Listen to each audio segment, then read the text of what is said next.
Hello friends, welcome to my channel. ఈరోజు మనం ఈ వీడియోలో ఏపీ మెగా డిఎస్సికి సంబంధించిన ముఖ్యమైన మరియు ఇంపార్టెంట్ అప్డేట్స్ గురించి అయితే మాట్లాడుకుందామండి. సో కంప్లీట్గా డిస్కస్ చేద్దాం. వీడియో స్కిప్ చేయకుండా ఎండ్ వరకు అయితే చూడండి. మన ఛానల్కి ఎవరైనా కొత్తగా వచ్చండి, సబ్స్క్రైబ్ అయితే చేసుకోండి guys. సో మ్యాటర్లోకి వస్తే కనుక మెగా డిఎస్సికి సంబంధించి నోటిఫికేషన్ అనేది ఎప్పుడు రాబోతుంది అండ్ అదేవిధంగా ఎగ్జామ్స్ అనేవి ఎప్పుడు కండక్ట్ చేస్తారు, వర్గీకరణకు సంబంధించి ఆర్డినెన్స్ అయితే రావడమే జరిగింది. సో ఈరోజు దాని గురించి కంప్లీట్గా న్యూస్ ఆర్టికల్స్లో అయితే ప్రచురించండి. అదేవిధంగా ఉపకులాలకు సంబంధించి కూడా రిజర్వేషన్ అన్నీ కూడా అయితే రావడమే జరిగింది.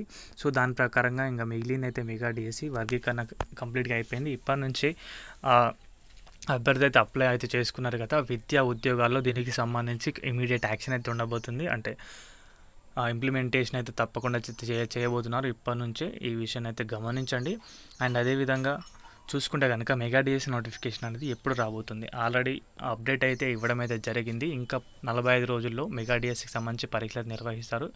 ఈ 5 రోజులు అని చెప్పేసి విద్యాశాఖ మంత్రి గారు అయితే చెప్పడం అయితే జరిగింది. సో 5 రోజులు అయితే రాకపోవచ్చు, బట్ ఈ మంత్లో అయితే ఎండింగ్లో అయితే తప్పకుండా మెగా డిఎస్సి నోటిఫికేషన్ అయితే తీసుకొస్తారు. సో తప్పకుండా ఇంకా ప్రాసెస్ అనేది అయితే వేగవంతం అయితే అవుతుంది. ఎందుకంటే మెగా డిఎస్సి ఆగిందే వర్గీకరణ అనే అంశం తీసుకొచ్చిన తర్వాత కంప్లీట్గా దానిపైన డిపెండ్ అయి ఉందని చెప్పేసి చెప్పొచ్చు. సో వర్గీకరణ అనేది అయిపోయింది.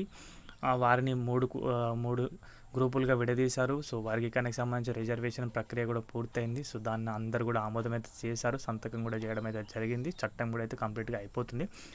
సో ఇంకా డిఎస్సి నోటిఫికేషన్ అనేది రావాల్సి ఉంది తప్పకుండా ఈ మంత్ ఎండింగ్. ఆల్రెడీ మంత్ ఎండింగ్లోకి రావడమే జరిగింది. సో మంత్ ఎండింగ్ ఇప్పుడు తప్పకుండా డిఎస్సి నోటిఫికేషన్ తీసుకొస్తారు. మరొక 45 రోజుల్లో అంటే మే జూన్.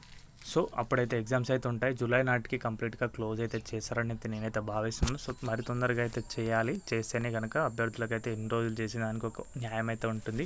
వారందరూ చాలా కష్టపడి అయితే ప్రిపేర్ అయితే అయ్యారు. సో ప్రభుత్వం ఇంకా డిలే కాకుండా మెగా డిఎస్సి నోటిఫికేషన్ అనేది వెంటనే తీసుకొస్తే కనుక చాలా మంచిది.